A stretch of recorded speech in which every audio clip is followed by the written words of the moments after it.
What up, ballers, and welcome to the deck tech for Kuldotha Storm.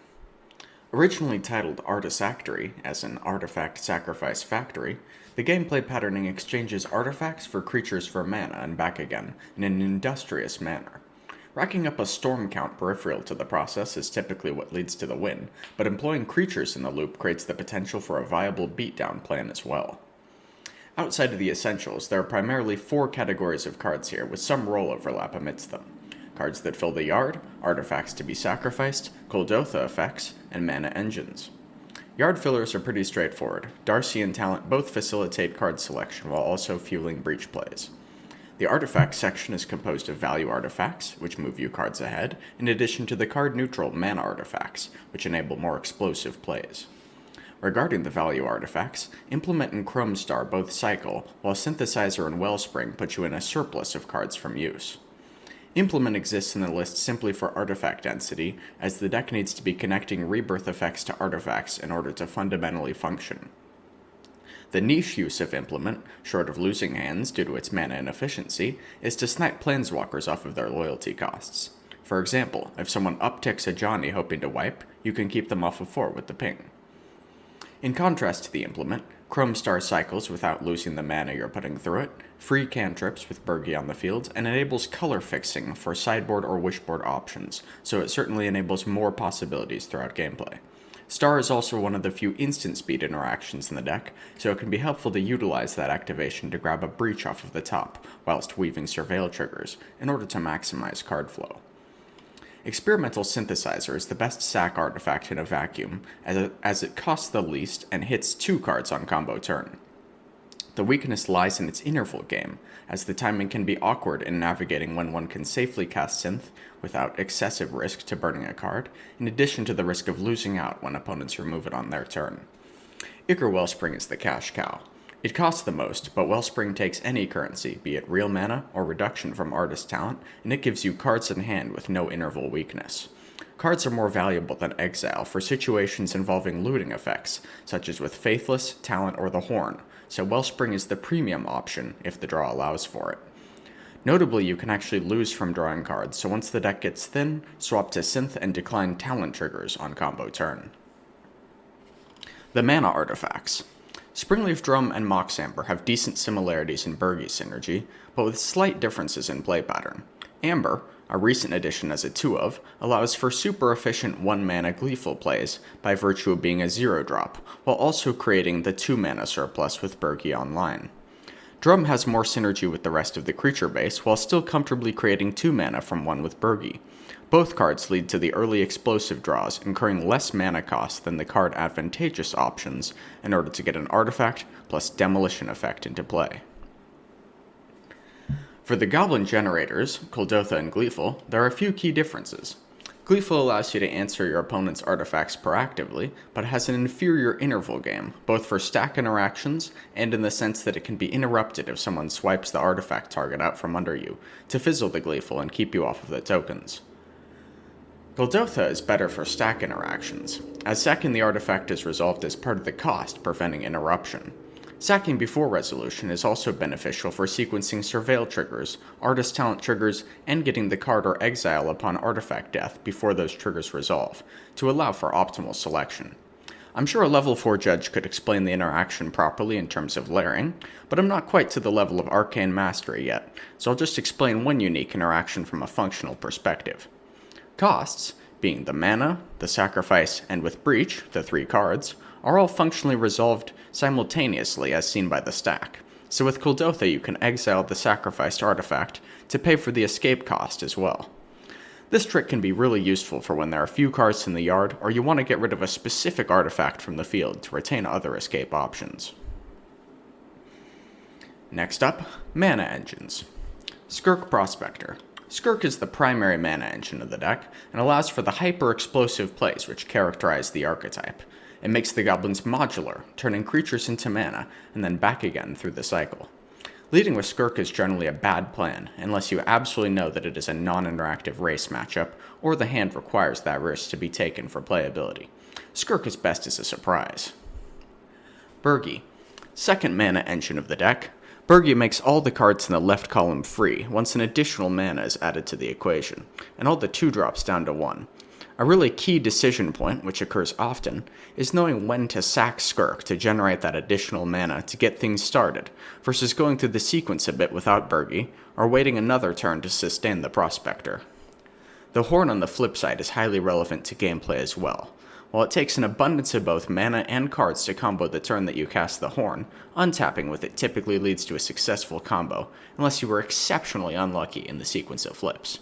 Wellspring, Chrome Star, and Implement all turn into cards, allowing you to essentially double up on card advantage with an active Horn. It's worth opportunistically grabbing Gigantha if you foresee a Horn combo attempt in the near future. Talent level 2 is also a functional mana engine, giving what I call free money to pay for all colorless non-creature costs in the deck. Having an active level 2 plus Bergie means that Chrome Stars and the like will create a mana surplus, making things nearly completely free and creating a combo situation which is hard to whiff with. Trapfinder. Somewhat a vestigial structure of the previous iteration of the deck, Trapfinder contains the potential to be more Darcy, 5th Skirk, or the rare and overpowered 2-mana Bergie. The budget Bergie costs only 2 out of the 3 goblins formed from a Kuldotha effect, allowing the last goblin to be used to start the mana sequence, and the Skirk self-sack to be used in casting a 2-drop, so there's a lot of agency afforded by that lucky hit. The reality of one of Trapfinder is that the Amber is more consistent, increases the artifact density of the deck, and reduces the probability for games where you are bricked by Trapfinder into Trapfinder without a way to kill it. Looting. Looting is generally a fantastic card, and a core component of Breach decks. While literal card disadvantage, by providing selection it frequently facilitates functional card advantage as a result of dropping dead cards. The reality of this particular strategy, however, is that the total number of cards available between hand and field is quite relevant to pulling off a combo, and voluntarily going down a card out of the opener usually does not play well, as other 1-drops typically need to go first, and hitting looting can often break or make a sequence. It's not to say that looting is without its utility here, but it's certainly not a playset deck. It's within possibility that future iterations of this archetype will run more lootings in exchange for the other 1-ofs or the implements. Breach. Not a lot to say about Breach, other than to respect the rules of priority. If you know the opponent has an enchantment destruction effect, such as Beseiju or Hexmite, know that you get approximately 1 spell escaped before priority passes to that response, so perhaps cast a second Breach from the yard. Or try casting Breach, Grapeshot from hand, Escape Grapeshot, to dodge Surgical. Grapeshot is the primary win con of the deck, barring being locked out of it, by whatever means. And the second Grapeshot is the 61st card, since whiffing from having the first one exiled was not an acceptable situation. Ideally, the second copy would be a Bolt for 3 Darcy kills, but this is historic. Don't be afraid to cut down someone's board with this modular removal tool, as that can buy you time, and ultimately creating a victorious game state is the goal, rather than being functionally fixed into only shooting face for the win. Playing around Surgical is a great objective to have, but can't always be helped given how close to the razor's edge the combos tend to play. If possible, set a Grapeshot off in Synthesizer exile early on in the sequence to protect it. Mana base. Vista is the fetch we get at reasonable cost, so there were 4. I would play more to fuel the yard if it were possible.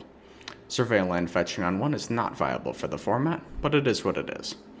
Castle Embereth will occasionally make you mull hands as the first land, but generally the opportunity cost is low, and the kill pressure it imparts upon the fair games is significant, so a 2-of is definitely worth it. Mountain. Can't imagine the operation succeeding otherwise. It has to be these mountains specifically, with the dragon and the wisps. No further questions. Now just for some general gameplay tips. Knowing the speed of a given matchup is essential. Delineating between being able to take your time and setting up for an opportunity versus going in as soon as possible. More time is more cards, so without a clock in play, it's fine to relax and accumulate resources rather than trying to force a risky expenditure with a less likely sequence. Generally, putting pressure on control with early goblins and waiting for a tap out is the plan. If they lock you with Orm's Chant, there was nothing to be done about it anyway. Not going to get lost in the matchup guide right now, as the meta is fundamentally always shifting. Stay adaptive. Skipping. A technique much like skipping stones, skipping is the mechanic of cantripping cards you will need in the future when hitting a specific card isn't mandatory to the present selection. For example, taking a guaranteed Gleeful over a mystery card on a synthesizer, just to get something that does something. Typically, this technique is employed in situations where there is leeway in the combo, such as when you already have access to further card momentum, paying that selection forward in order to prolong probability advantage and raise the odds of a successful sequence. Having a certain amount of cards is essential to combo, so I typically keep any hand that appears even potentially playable, rather than aiming for specific sequences out of the opener. Obviously, this is somewhat different for games 2 and 3. Playing for clock is extremely relevant for this deck, as simply taking gameplay actions at suboptimal speed, or as a result of key pieces being at the bottom of the deck, it is quite possible to time out on a combo turn. Should this occur, the untargeted grape shots on the stack will actually turn around and shoot you. Going to combat functionally extends the arena clock to some extent, and Artist Talent level 3 facilitates a much faster kill in terms of time, especially into high life totals which might otherwise require multiple grape shots. Outside of that, it just comes down to practice towards making the right situational decisions rapidly under time pressure, and opting for sequences which end the game in the fewest possible moves. Interval weakness. Just to touch briefly on what's combo relevant. Every time you pass priority, you are now playing Go Fish with your opponent. Do you have any cards in hand that fuck me? How about now? How about now? It's critical to shape and orchestrate when you ask the question, as well as how many times. Something like fetching in the middle of your combo is conceptually risky, as not only do you go down a mana while the fetch trigger is on the stack, doing so halts the priority train of taking active player main phase actions, allowing your opponent a superior opportunity to interact. Keeping the train going is especially important in situations where your opponent clearly has interaction, but hasn't taken action with it yet. A temporally relevant example of this is Goblin Bombardment. Bad players are notoriously greedy with their board. They see the Burgie, they see the Skirk, they see the mana fly into the air, yet remain unwilling to drop any creatures in order to wrench your operation. For such situations, it is your prerogative as the proactive player to take actions consecutively, hit the priority button quickly, and hope that your opponent's lack of knowledge will allow you to reach cumulative mass to the extent that interaction is meaningless before they figure it out. As a friend of mine would say, you missed the window to interact with my combo. Final words. The potential for intricacy in sequencing with this deck is quite impressive in how modular the pieces can be. Even after a year or so of tooling with it, I continue to be surprised by lines with which appear. In regards to risks, it is not a strategy for the faint of heart, and often pays out to taking either the greediest or most conservative lines alternatively. The play patterns are complex, exhilarating, and extremely fun. I wholeheartedly recommend playing Kuldotha Storm to the viewer. Thank you for your time.